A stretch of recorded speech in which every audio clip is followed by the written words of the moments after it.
وہ مریم جس کی پاک دامنی کی گواہی اللہ تعالیٰ نے دی ہے کہ ہم نے مریم کو بغیر شوہر کے بیٹا دیا، عیسیٰ بغیر باپ کے ہم نے پیدا کیا، وہ مریم جن کے پاک و صاف ہونے کا اعلان اللہ تعالیٰ نے کیا ہے، قرآن میں جن کو پاک دامن بتایا ہے، اس مریم کی کلاس زکریا لے رہے ہیں کہ بتا میری بیٹی، او بتا میرے لخت جگر، یہ تیرے پاس کہاں سے آیا ہے، کس لڑکے نے دیا ہے، کون ہے جس سے تیرے کانٹیکٹ ہے، جس سے تیرے تعلقات ہیں؟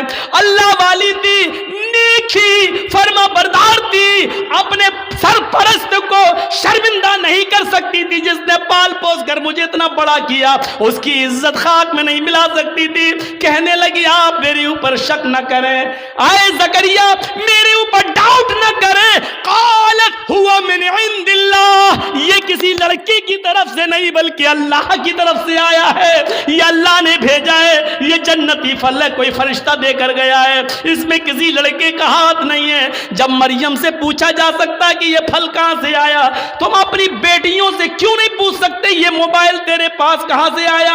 اس میں تو 10 روپے کا بیلنس تھا، آج اس میں 3 مہینے کا نیٹ پیک کیسے پڑا ہے؟ اس میں تو تیری اماں اور خالہ کا نمبر تھا، اس میں 5 نمبر اور کہاں سے آئے ہیں؟ کیا آپ اپنی بیٹیوں سے یہ سوال نہیں کر سکتے ہو؟ تم اسکول تو ڈرائیور کے ساتھ گئی تھی، پھر آئی ہو کس کے ساتھ آئی ہو؟ اکیلے کیسے آئی ہو؟ تمہارا بھائی تمہیں اسکول چھوڑنے گیا تھا، پھر تم نے بھائی کا آنے کا انتظار کیوں نہیں کیا؟ اکیلے کیسے چلی آئی ہو؟ یہ گھر سے کتاب 3 لے کے گئی تھی، یہ 5 کتابیں تمہارے پاس کہاں سے آئی ہیں؟ یہ سارے سوالات کی ذمہ داری ایک باپ کی بنتی ہے جو اپنی بیٹی سے پوچھے، اپنی اولاد سے پوچھے۔ اور اگر تم ایسا نہیں کر سکتے ہو تو تیار رہو، ہماری بیٹیاں کل RSS کے گنڈوں سے نکاح کرنے کے لیے تیار ہیں، اس لیے کہ یہ پلاننگ ہو چکی ہے کہ مسلم لڑکیوں کو اسکولوں میں جگہ دو اور ہندو لوگوں سے کہہ دیا گیا کھل کے پیار کرو، کورٹ میرج کرو، ان کو نکاح کے بندھن میں باندھو اور 2-4 بچے پیدا کر کے بچے اپنے پاس رکھ کے عورت کو در در کی ٹھوکر کھانے کے لیے مجبور کر دو، اس کو نکال دو۔ اگر آپ اپنی بیٹیوں کی نگرانی نہیں کر سکتے ہو تو تیار رہو، آپ کی بیٹیاں غیر مسلموں کے ساتھ نکاح کرنے کے لیے تیار ہیں۔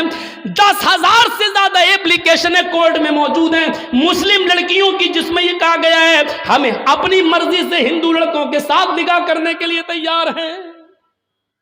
میرے ماں باپ روکیں گے اس لیے مجھے پولیس پروڈکٹ دیا جائے، پروڈکشن دیا جائے، سرکشا دی جائے۔ میرے ماں باپ کورٹ میرج کے موقع پر میرے لیے رکاوٹ بن سکتے ہیں، یہ لڑکیوں نے، مسلم لڑکیوں نے، کالج کی لڑکیوں نے یہ لکھ کر دیا ہے۔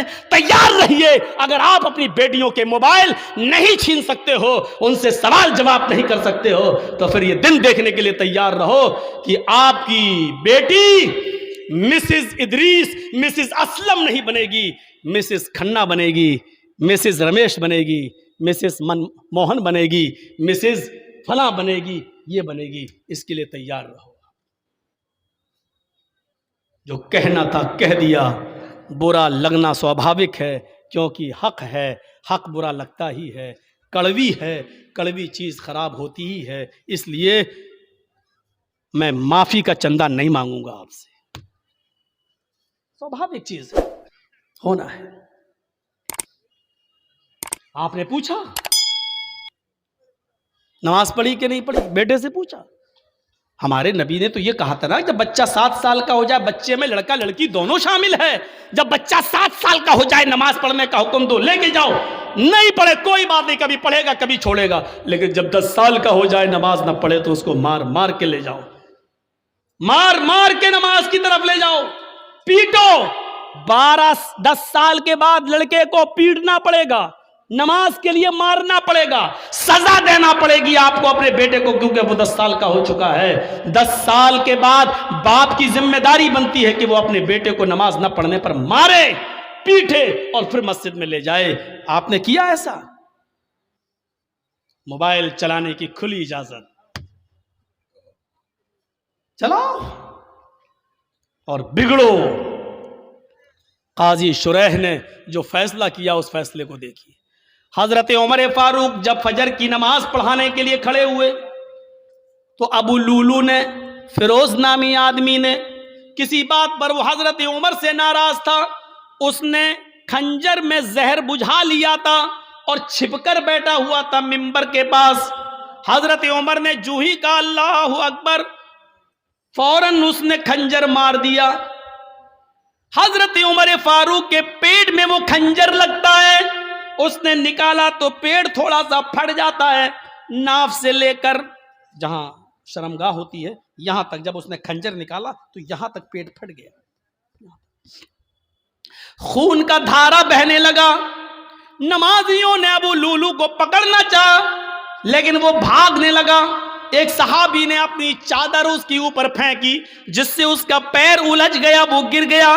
جب اس نے دیکھا کہ اب میں پکڑا جاؤں گا اور بچوں گا نہیں تو اس نے وہی زہر آلود خنجر اپنے پیٹ میں مار کر خودکشی کر لی اور مر گیا. لیکن حضرت عمر فاروق کو جب ہوش آیا تو ان کو دودھ پلایا جا رہا تھا. دودھ وہ منہ سے پیتے تھے، پیٹ سے باہر نکل جاتا تھا. شہد پلایا گیا تو شہد پیٹ سے باہر نکل گیا.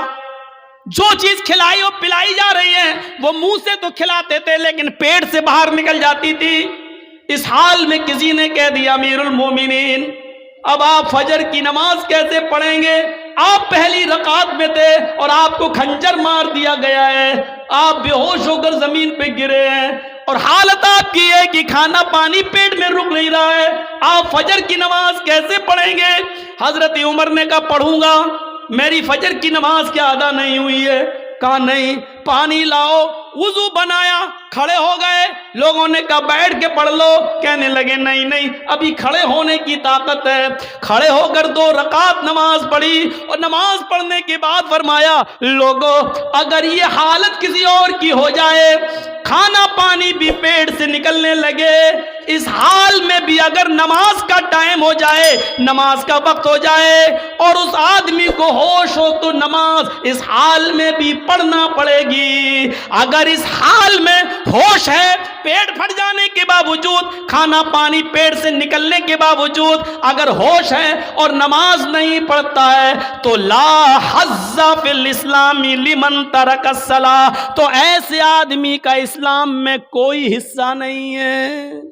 اس حال میں نماز نہ پڑھے تو اسلام میں حصہ نہیں ہے. جو تندرستی میں نماز نہ پڑھے وہ مسلمان بنا بیٹھا ہے.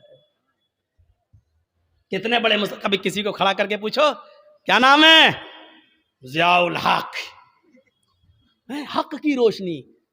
اچھا نماز پڑھی تھی عشاء کی؟ نہیں مولانا صاحب. ضیاء الحق نماز پڑھی؟ نہیں. اس حال میں نماز معاف نہیں ہے. نماز تو ہے ہی نہیں معاف. جرجیت صاحب کو مودی کی یوگی کے کچھ گنڈے پکڑ لیں، کرسی پہ لے کے ہاتھ پیر باندھ دیں، اسی بیچ اذان کی آواز آ رہی ہو اللہ اکبر اللہ اکبر، جرجیت صاحب ایک بار کہیں گے صاحب لنچنگ کرنے والوں مجھے مار رہے ہو مار دینا لیکن مجھے 2 رکعت نماز پڑھ لینے دو. چھوڑتے ہیں تو ٹھیک، نہیں چھوڑتے ہیں تو کرسی پر بندے بندے ہمیں نماز پڑھنا پڑے گی. وضو کے لیے پانی دے دو، نہیں دیتے ہیں تو نیت سے وضو کرنا پڑے گا. اللہ وضو کے لیے پانی نہیں ہے، میں نے وضو کی نیت کر لی ہے، یہ وضو کی نیت ہی ہمارے لیے وضو ہوگی. ان سے کہا جائے گا کہ صاحب میرا چہرہ قبلے کی طرف کر دو. اگر وہ کرتے ہیں تو ٹھیک ہے، نہیں کرتے ہیں تو نیت کرنا پڑے گی. ہاں میرا چہرہ کھلا ہوتا تو قبلے کی طرف کرتا لیکن میں بندھا ہوا ہوں اس لیے میں اسی طرف رک کر کے نماز پڑھ رہا ہوں. آئے اللہ تو کسی قبلے کا محتاج تو نہیں ہے، تو میری دل کی نیت اچھی طریقے سے جانتا ہے. لیس البر ان تولوا وجوہکم قبل المشرق مغرب، یہ آیت آپ کے ذہن میں آنی چاہیے. لیکن نماز اس وقت بھی پڑھنا پڑے گی. قبلے کی طرف چہرہ نہیں ہے کوئی بات نہیں، جہاں تمہارا چہرہ ہے اس طرف کر لو. اللہ اکبر کہہ کر ہاتھ نہیں اٹھ رہے بن رہے ہیں تو زبان سے اللہ اکبر کہہ لو. وضو کے لیے پابندی ہے, پانی نہیں دیا جا رہا ہے تو نیت وضو سے کر لو. چہرہ قبلے کی طرف نہیں کرنے دیا جا رہا تو جہاں چہرہ ہے وہیں کر لو, اور الفاظ ادا کرتے رہو. لیکن نماز اس حال میں بھی پڑھنا پڑے گی جبکہ معلوم ہے کہ موت ہمارے سر پہ منڈلا رہی ہے, لیکن اس حال میں بھی نماز تمہارے اوپر معاف نہیں ہے. نماز کا وقت ہو گیا ہے, آپ کو اس حال میں نماز پڑھنا